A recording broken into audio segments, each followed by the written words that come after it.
Ladies and gentlemen, please welcome founder, CEO, and editor-in-chief, SiliconANGLE Media, John Furrier.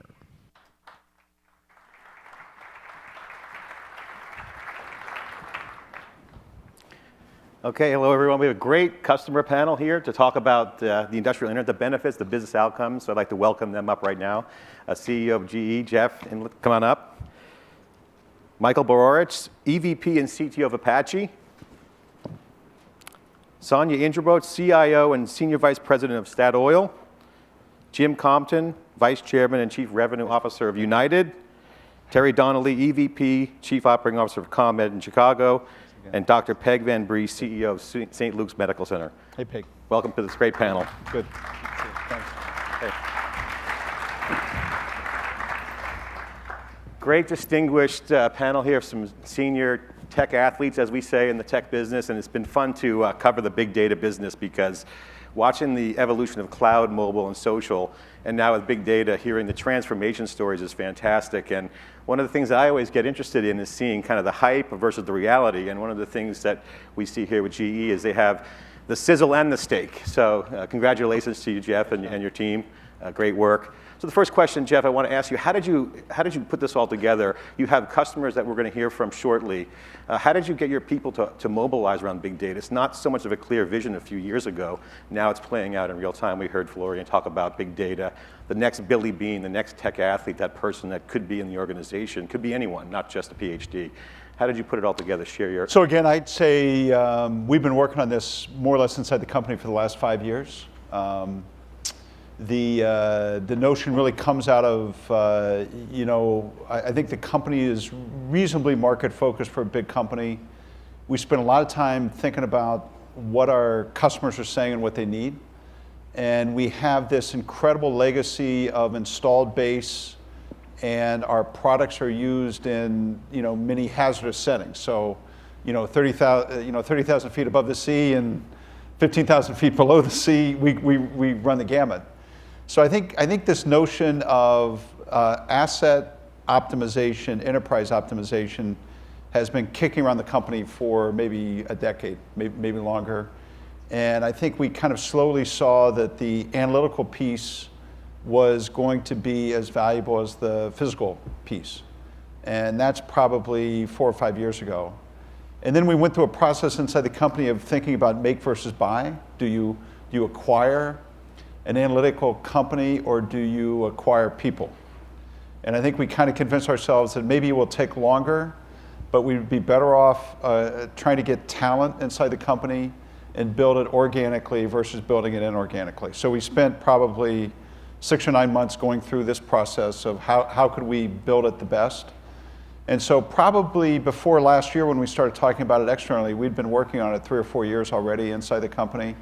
And now I think we've got maybe some of the building blocks in place. Now the people at this, we've been doing business with Statoil and Apache and St. Luke's and United and ComEd probably for 100 years, some of them 50 or 60 or 70 years. So we kind of started in the places that we knew the best, with the customers we knew the best, and try to bring the technology with us.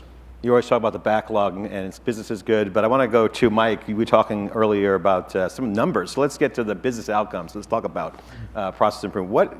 What does 1% mean to your business? I mean, you're in the oil area, and it's people say, oh, 1% improvement. So what are the numbers you're sharing? Well, the oil and gas business is a very large business, and just looking at the oil side with production, now at 85 million barrels a day or so. So a 1% improvement, you're in the range of 1 million barrels a day. So that's something in the range, depending on prices, about $35 billion a year just for 1% improvement in uptime. And so this is something that certainly has our attention, and we're quite excited to see this unfold and be a... Terry, with the opportunities you guys have to digitize the information, how has that changed some of the work environment in terms of the people, in terms of the productivity?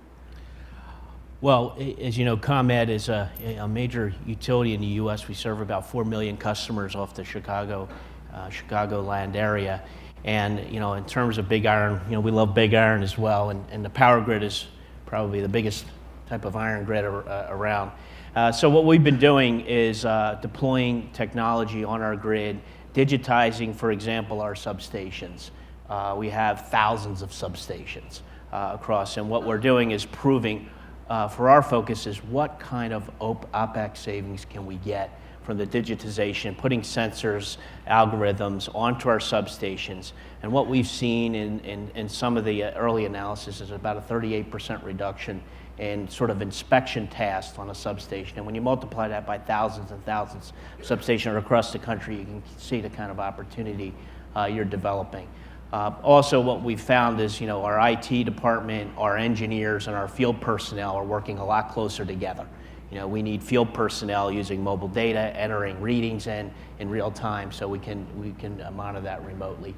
And for us, it's all about reliability, improving less power outages and better storm response, and we're using that technology to drive those improvements as well. We've been seeing a reduction in unplanned downtime, and you guys are talking about zero downtime, essentially changing the business models of the service industry. Jim, I want to ask you, you have a large supply chain. Obviously, fuel cost is a big concern. We were mentioning that earlier backstage. How do you look at that zero downtime impact to your business? Yeah, well, John, the airline business is all about optimization, as you know really well, and from a number of angles. And what's unique about the airline business is the product we sell is a perishable product. Right? Seat leaves and it's empty. It's a perishable product that you can never put back on the shelf. And likewise, if a aircraft is out of service, that whole aircraft is a perishable product. So downtime is really critical. And minimizing downtime is a really strong initiative at United Airlines and how we can do that.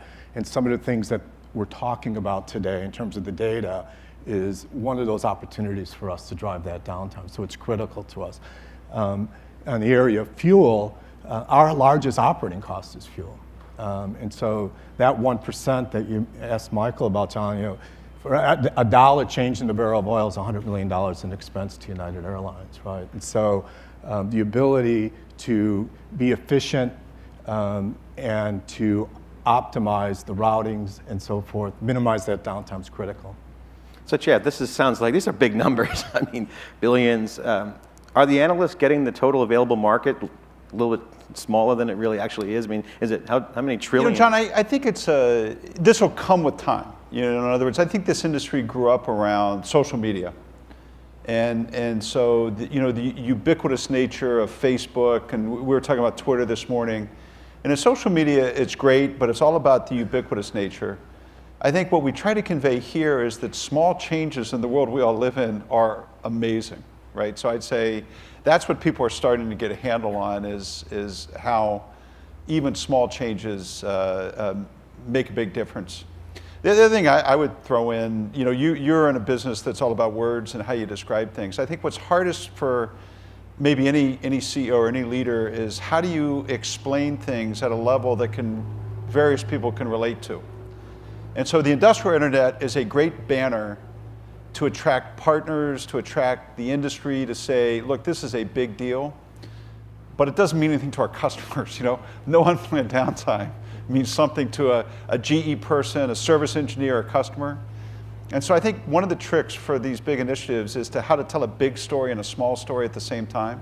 That's what gives them reality. That's what gives them appeal. And that's, I think, you don't know that when you start, but I think that's what we've tried to do with this initiative. Yeah, I mean, Florian had a great conversation. It's 2 points: business process and inform yourself, empower yourself. Peg, talk about healthcare, because obviously there's a lot of data involved, and there's unplanned downtime. You have patients come in and they want to get back out. And so how do you guys use the data? And is there people in your organization that could be the next Billy Beane? Is the process improvement coming from the top? Is it coming organically in the organization? And how are you guys looking at that human component, working with all the different machines that you have in the hospitals? And we actually do it a couple different ways. I mean, certainly we have ideas coming from the top, but we have lots of workers who have ideas of how we can improve our processes. What we've done, I mean, similar to what you saw Professor Zedemeyer this morning talk about, is we've wired our entire hospital for RTLS. And we track patients and we track equipment. And we use that to better understand how what we ultimately want to do is shorten the length of stay. That's our measure of efficiency. It's not about getting people out of the hospital before they're ready to go home. It's about not wasting time that first and second days. And so we use that to determine when do you place a patient in a bed, which bed do you put them in, and even in some of the work that we've done, we've decreased hours from just the decision of which bed to put a patient in. And it sounds really small, but it has huge implications because typically if you don't have a patient in a bed by 3 o'clock that day, you've wasted that entire day from a testing perspective. And so we've determined that if we can decrease our length of stay about 1 day, that's $22 million of variable costs that we can avoid. Of course, there's the other side is that we have to rebuild our hospital. We could probably build a much smaller hospital, run at a higher % occupancy, and then really provide the kind of cost savings that all of us need as employers in the healthcare system. So efficiency is one point, Sure. but about productivity, I made a comment, putting the most expensive doctors in the right place, and you said, no, it's putting the patients in the right place. So how is the productivity improvement coming from the workers? Because in the keynote we heard you don't need to go to the PhD or go to the doctor for advice. Normal caretakers can take care of things. All right, so I mean, it sounds very simple, but even knowing when to clean the room, and even knowing when the room is cleaned. If you're a nurse manager worth your salt, you've so enfranchised that housekeeper to be part of your team. Typically, this happens in hospitals everywhere. They say, don't tell admitting that we have a bed available. Give us another hour to get caught up on our work. Well, you do that across, we have 27 floors in our hospital. You have patients waiting in the emergency room far longer than they need to be. So productivity of just keeping those patients moving and getting people where we can actually take care of them in a meaningful way is very important. How early is it for you guys? I mean, this is you remember can relate to those examples. I mean, how early is it in the industrial evolution of big data in your world and in healthcare? Kind of tip toes in the water? Are you guys all in, or how far along is it? I mean, I think we're trying to be on the front end of this, but I still think it's early in the water. But we've now, we're participating in the Hospital of the Future, the HOF project, where we've basically have a simulation model for our entire hospital. So it helps us make decisions if we want to change services, change areas, change processes, to understand the impacts of that before we do it. Terry, we're talking about big machines here, but energy is also a big deal for people and unplanned downtime. It's not even an option, but how do you guys in the energy field, obviously you have the sensors, you have the smart meters, the grid, all those things are complex. Yeah. You can't just turn a switch overnight and change things. How are you approaching the industrial internet from your perspective? Well, I think we just started our rollout of smart meters. We partner with GE as our supplier to the meters. We are dealing with industrial systems here in terms, but we also, for our system, it's connected to 4 million customers. And our challenge is how do you bring the customer along in this journey? For example, we built our smart substation in Oak Park, Illinois. It's just west of Chicago. And we ran 45 tours through that substation. And initially, it's like we think, eyes will glaze over and things like that as we show advanced relays and data systems and dashboards with thermometers and fan speeds and things like that. And it really worked. It really connected. People were really interested. I can see how this helps me. I mean, now, of course, you go to the nth degree. I mean, unplanned downtime for a utility is the ultimate holy grail. It means no power outages. The issue of us is how do you use what we're working with now is visualization tools. A lot of smart grid is real time, not batch, it's real time. And how do we use visualization tools to get our line personnel, which are highly skilled, to the prowl room sooner, better, faster. We're seeing 10 to 15% improvements in storm response for some of these tools that we're putting in place. And that's significant when you see what the impacts of storms that's having across the industry as we recover from Sandy. Sonia, I want to get you in here on the IT side. Jeff was talking about physical and analytics kind of coming together, which to me is that software, right? So software is eating the world, as Mark Andreessen wrote in the Wall Street Journal. How is the IT side of it? Because the analytics, this is networks. You got to manage all the data. How do you guys keep up with managing the software backend and new kinds of software with traditional IT out to large important machines out there? Well, I think to our business, it's very much what Jeff also said. It's about bringing technology and IT together in a smarter way. So what we see is that traditionally, this type of solutions we've had have been used for more administrative processes, while now they're being used for the drilling, for finding the oil and gas, but it tends to be quite similar. So we're trying to actually use the knowledge, the architecture skills, the how to bring things together, how to share the data, how to make it secure, because information security is key. The more you share, the more you open. So we see a big opportunity, and we're using that quite a lot internally.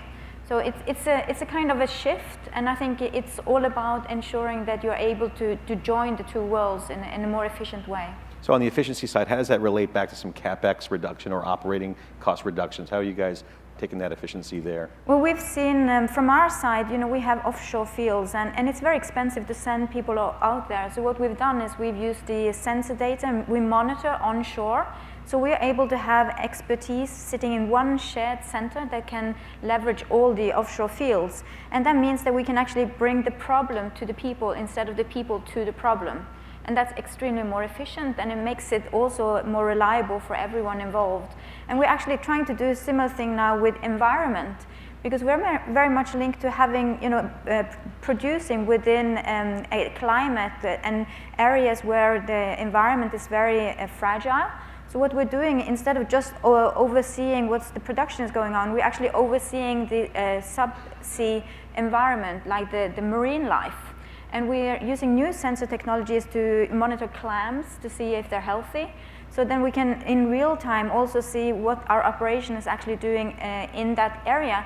And with historic data, that also brings assurance that we can do this in a safe, secure way, even in the Arctic. I mean, that's one of the business outcomes is obviously safety, and we heard in the keynote, knowing what questions to ask. So in that case, you've got a lot of different observation points coming in passively and actively. You're doing some stuff out there. How do you look at that? We heard, that the example that it didn't look good, like there was improvement, but when you look at the data, ask the right questions, you see a different result. Do you guys experience that? How do you look at that? And do you have data scientists on your teams doing this? Yeah, we do have data scientists. And what I find is very, very encouraging is that when we bring people that knows the problem, like the business side, together with these data scientists, they kind of, you see how the enthusiasm grows. And we have example, we used typically our data scientists for our trading area, because trading is very much into analytics and understanding how to deal with it.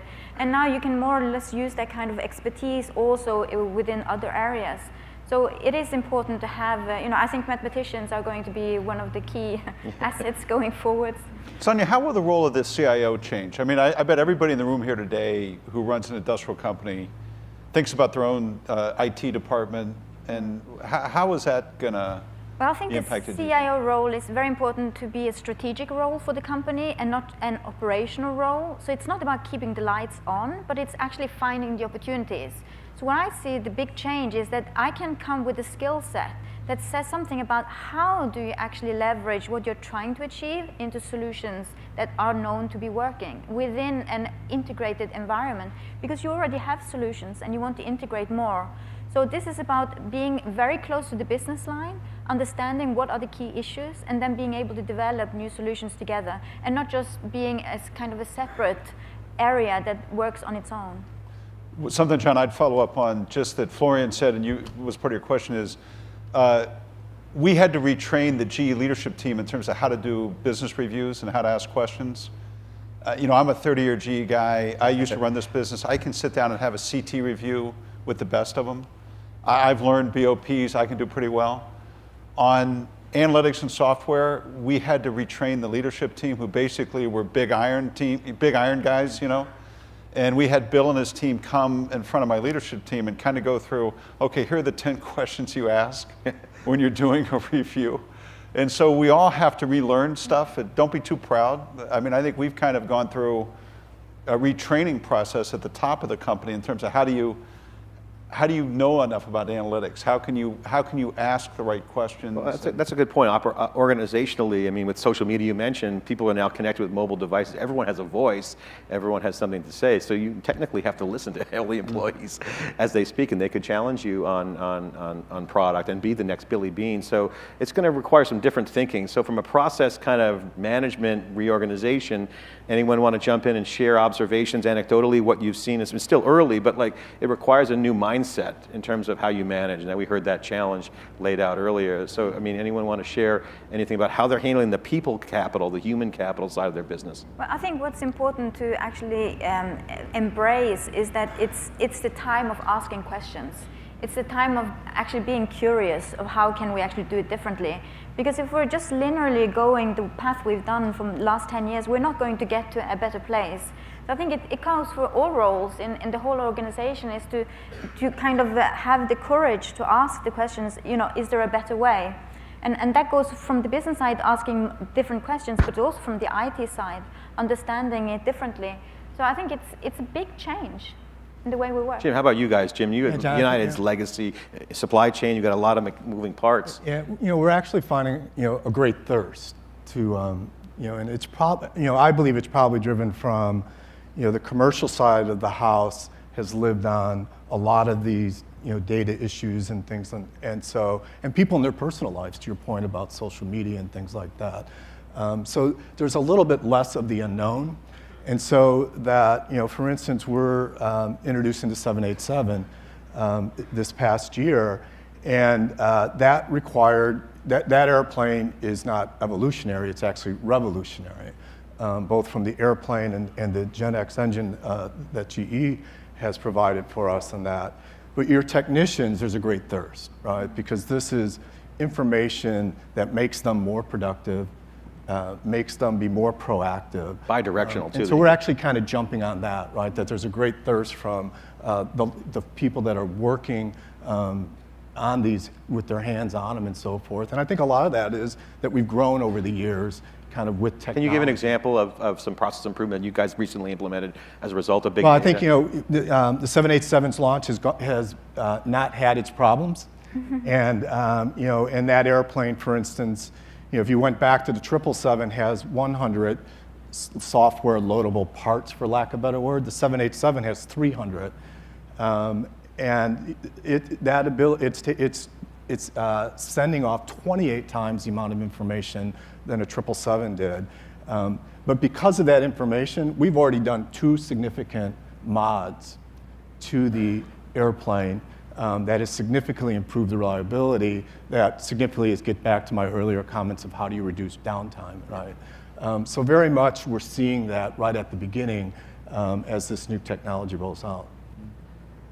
I think, you know, from a utility standpoint, I mean, our engineers have been dealing with data for 100 years, I think, or more ever since they turned the first generator on in 1903 in Fifth Station right here, just in the shadow of Chicago. I think, so in one side we have an advantage, our engineers and our people in the utility thirst for sensors, data, monitoring, you know, so we can kind of tap into that passion and bring it to an exponentially new level. I think the challenges are use cases, applications. What are you doing with that data to actually drive value? It's not just nice to know. Everybody like, oh, it's nice to know. Yeah. Well, how do you drive the value? I mean, we had 2 summers ago was our one of our worst summers for summer peak demand. You know, so many days over 100, 45 days over 90, things like that.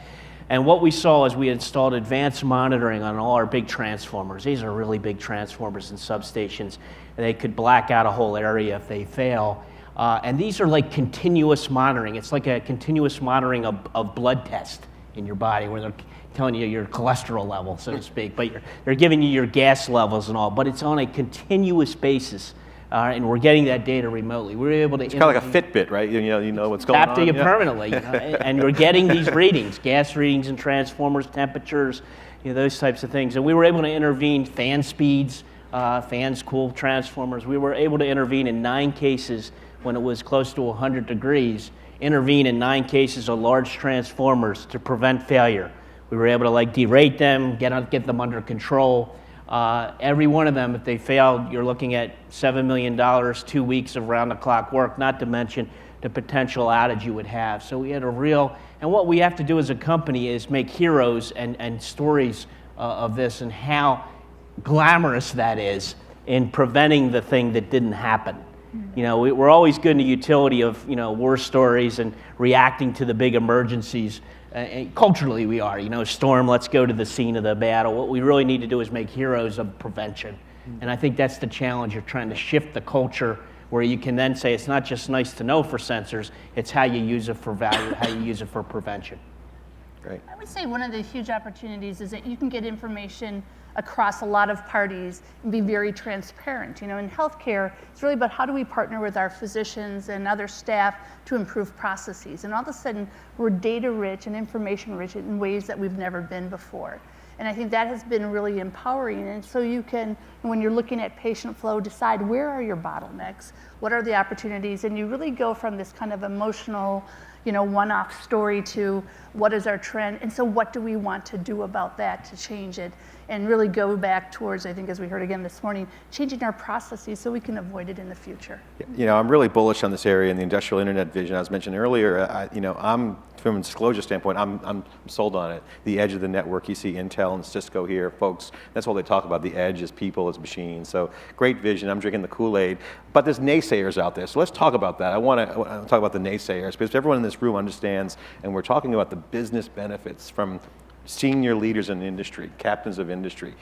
But within your organization, you have to sell it, sell it through and convince naysayers, not necessarily in a bad way, skeptical people, like, hey, the engineers are, how do I get it through the knothole? How do you take the vision of the industrial internet, which makes a lot of sense?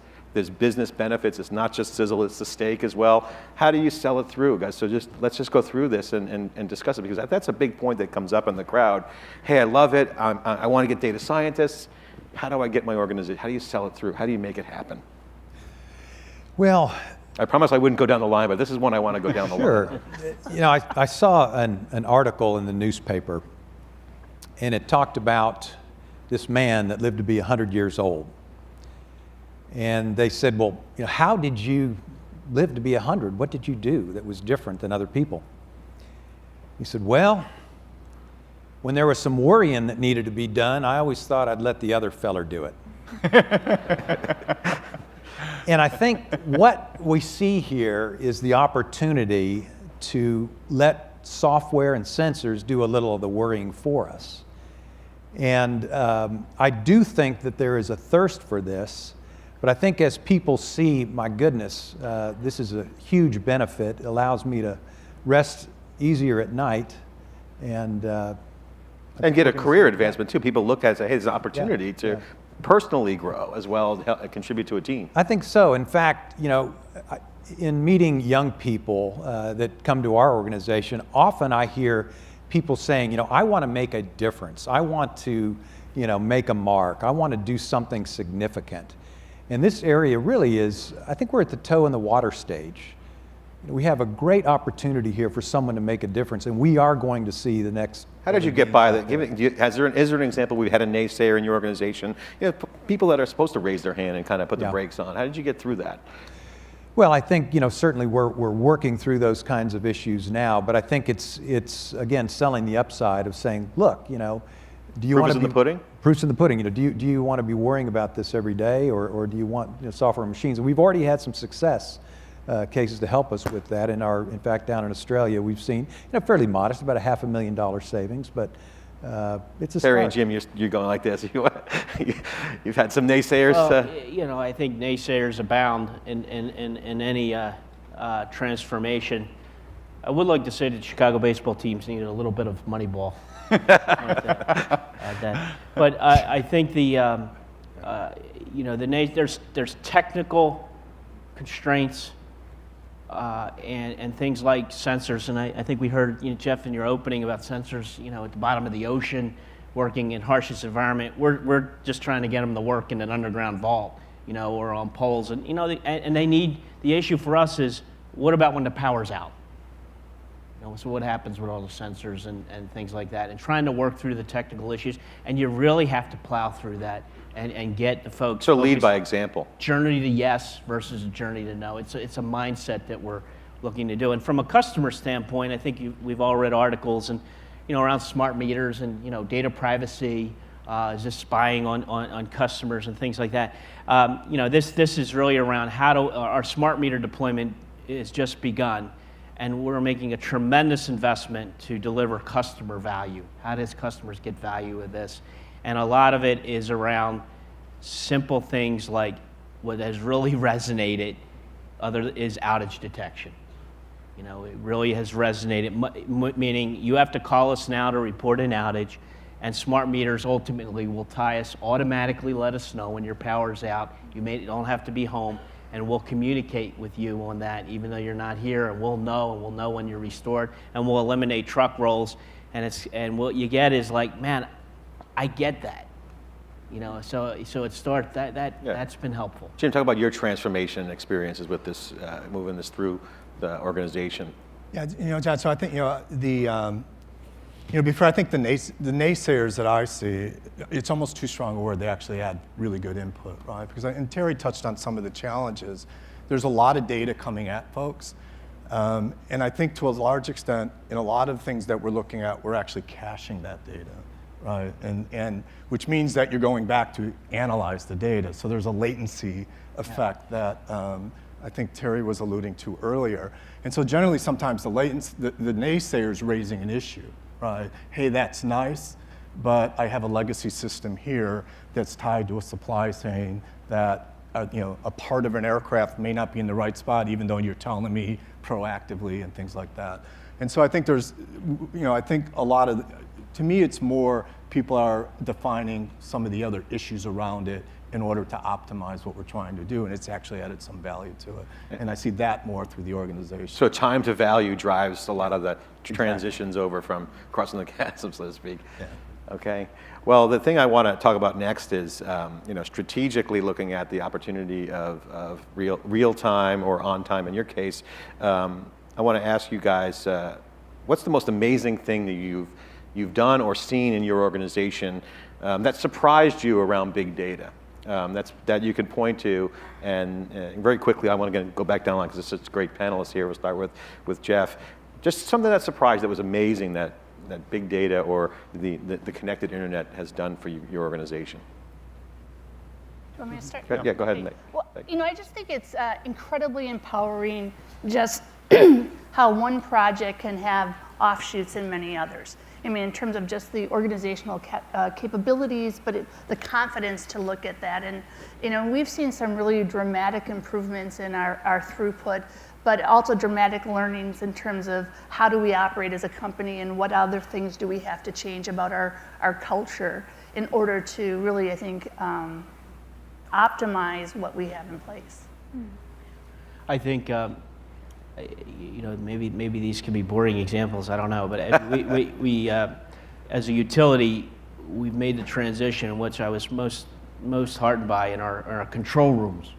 And they operate off historically paper maps, and schematics is the lifeblood of a system operator, and that the schematics and drawings. And we've made the transition in a couple of years to managing configuration and the system operators operating all off electronic mapping products that manage real-time configuration, not just marking up a map with pencil.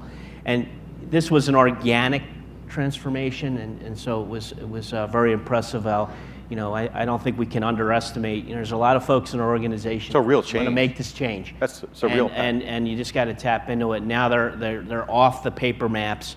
Again, that may not be a glamorous story, but it's just a story of culture change and moving to how you can use visualization tools that really add value. It's been impressive. John, I think for me, I'm going to jump over onto the revenue side of the house, right? Because it's been exciting to see the marketing team and the e-commerce team use data to what I call drive attachment rate to a person just buying an airline fare and buying products around the fare, whether it's an upgrade into first class and things like that. But the ability to do that is actually by building a one-on-one relationship with the customer, with our elite customers that we know about and what their travel patterns are, and finding out that customers want to participate in the travel experience. And that's become a result of the data that we're able to. So more intimate relationship with the customer on a personal level. Exactly. That's driving more revenue. Yeah, it's driven more revenue as folks have wanted to enhance their experience within travel that we just weren't capturing before. Great. We'll get to revenue in a second. That was my next question, because that's the top line. What I would like to highlight is on the data side, one of the most important areas for us is the seismic data. That's understanding the underground, kilometers underground. And what we see the big difference is that we've had the data available for many, many years, but the way we process it now, the high performance computers, the analytics that goes into it, we're actually giving the geologists and geophysicists a completely different tool to be able to actually predict where are these small pockets of oil and gas. And for the last 3 years, Statoil, our company, has been the most successful discoverer of the world. And I think that is very much due to the fact that we are able to use technology, and we really truly believe in the technology perspective to really help us to understand what's going on in many different areas. So that's at least an accomplishment also on our revenue side. And in our industry, we use a lot of rotating equipment, things that spin, and sensors on that rotating equipment, I think is going to be a continually growing field to help us minimize the downside. So the CapEx reduction, the OpEx reduction, and some of the changes in the organization, these are all great examples of great outcome kind of metrics, if you will, for companies. But obviously top line revenue really is being enabled. We're seeing that in traditional IT as well, where cut costs, consolidate data centers, do all these things. Now in a software model, you have a lot more leverage. And when you talk about the business analyst, the data science being much more anyone, the revenue is an opportunity. So we're seeing examples. Jim, you mentioned one.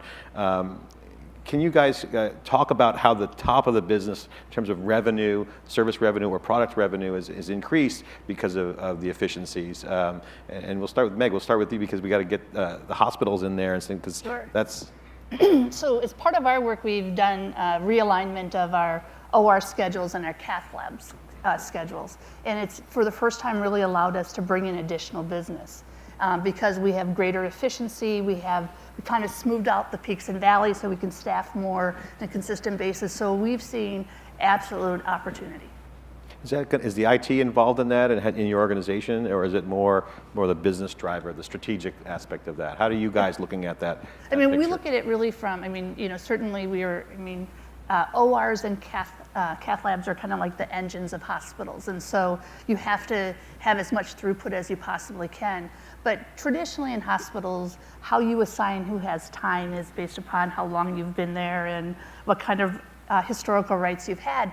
And if you become very data-driven and understand who's using their time, who doesn't, you can really increase your throughput. And we found in our outpatient ORs, we could almost double the number of cases by reorganizing the OR schedule, and not in ways that would be displeasing to our surgeons. We did it using simulation modeling, but it actually made them more efficient, even though they gave up some of their promised time. And you can't show that. As I tell people, no surgeon decides to change their OR time because a hospital administrator asked them to do that. You only can show that through data and understanding of the processes. Jim, in your business, obviously IT's been a big driver going back, generations, the mainframe to now. How has it changed internally in terms of, infrastructure guys, IT guys, to the front lines driving revenue? As you mentioned, it's a great example in the personalization, that persona of one to the customer. Yeah, and similar to Sonia, I think the IT folks are more and more in the business units working with us side by side. So that they understand the business process that we're trying to accomplish right from the start. So I think the biggest change is the IT's expertise in describing and understanding kind of the business that we're trying to do and trying to drive. That's been by far the biggest change. The other piece I think is, one of the challenges of that, the idea of a lot of data, but the other challenge is in our business, there's still a lot of legacy systems and so forth. And to be able to build the IT to understand the business process and build systems outside that legacy system, but yet still tie in and go after the core information that they need to get in order for us to introduce ancillary products and things like that, has been critical. And I think that's probably been the two significant changes that we've seen at our company. Great. How about investment areas? There's always talk about, where you investing your capital is always an indicator of your focus. and obviously driving revenue hits the top line, but now you got to reinvest for the future. And there's consequences, we heard some of them. Can you guys just share some of the investment areas? Terry, we'll start with you. I mean, obviously what you're focusing in on, where you're spending your money for improvements. Is it personal, is it equipment, both? Well, it's both. You know, we worked with the legislature here in Illinois we have the Energy Infrastructure Modernization Act, and as a utility, we're regulated. And you know, our economics are regulated. So for us, it's about how do we articulate an investment or a value proposition. And the issue with smart grid for us was the grid needs work to be competitive with the 21st century. It needs a transformation. So we articulated a suite of investments in both infrastructure and technology, because we believe in both. You can't have one without the other. And then the second, I'll call it leg of the stool, is around, well, what benefits are we providing? You know, we can talk about revenue growth, but our benefits are more, how do we deliver O&M savings to customers? They pass directly to customers with us, and we don't keep them. Also, how do we deliver service improvement? Reliability improvement by 20%, duration by 10%, reliability metrics, how do they improve? So our commitment to improve those to customers in terms of value. There's an economic benefit. Transforming the grid. I mean, we work with GE on fabricating the meters at a factory on the back of the yards, the old stockyards in Chicago, a GE factory. This is where we make the meters, fabricate the meters. There's just transforming the grid is economics. There's jobs. There's an opportunity here, and that's a big theme. And then finally, it's the investment recovery. So we promise to do this investment. We'll deliver these benefits, and we just need some streamlined regulatory treatment for those recovery, and we're working that model. We're in year 2 of that. Peg, how about your business? Because you know that you're looking at a changing landscape with IT, right, but also you mentioned some of the business benefits of big data. How are you guys investing? What are the priorities? I mean, for us, I mean, it's technology and equipment and faster, newer, really pretty things are really important to us. But it's also how do we better utilize that equipment is important for us. I mean, you know, most hospitals are running somewhere south of 70% capacity. And so we want to be very careful about whatever big investments we make. And right now it's for us about how do we optimize the investments we have. And then as we add new equipment or new facilities, make sure that we're doing that in the smartest way possible. Yeah. Sonia, how about you? What are you guys investing in the IT side? Well, we're, from a company perspective, we're investing in big projects where we build out new fields, and of course they're very capital intensive, so it's important when we build them that we build them to last for at least 30 years, because they are industrial plants that are going to be there for a long time. So it's important to leverage the right technology, but as has been mentioned before, technology is only part of the equation. It's very much about changing the way you work as well. And there's a very easy example. You've seen, for example, in African countries that they're now using mobile banking. But if you go to, I'm sure here in the US as well, you still have a lot of people using their checkbooks. So even though the technology is there, people tend to use the old way of doing it. So it's very important to ensure that you're not just addressing the technology side, but you're putting enough effort into the processes. John, I'd make just maybe 3 points from our standpoint. If we were sitting here 10 years ago, basically the relationship we would have is the product breaks, we fix it. You know, that was the nature of the relationship, and in some ways you get misaligned interests when that's the nature of the relationship. I think today with these service relationships, or particularly with analytics, it's really all about outcomes. You know, first and foremost, we have to align with what the CEO is saying, what's in the annual report, what does the CFO think, and that's how you have to think about this, number one. I'd say the second point is these are closed systems. Products tend to be closed systems. Analytics are open systems, right? So you have to have this transparency with their customer, and the data has to be in a place that, and that's uncomfortable for us, right? We grew up in the industrial world, which is basically, I have 200 patents on every CT, you can't touch it, you know, so you have to get your team ready for that. And the third thing, we never made real progress here until we brought people in from outside GE. You know, we never made progress. And so one of my lessons learned is the importance of really good people who have different insight into how this world really works. Well, we're getting out of time. Thanks. We're going to end it on that note. Guys, thanks for a great panel, great insights. And I went off script a little bit, but I wanted to get your personal takes on some things. Jeff, thank you so much for your time Thanks. as well. Great. Thanks to all of you. Thank you. For being Thank a you. part of us. Great. All right. Thanks.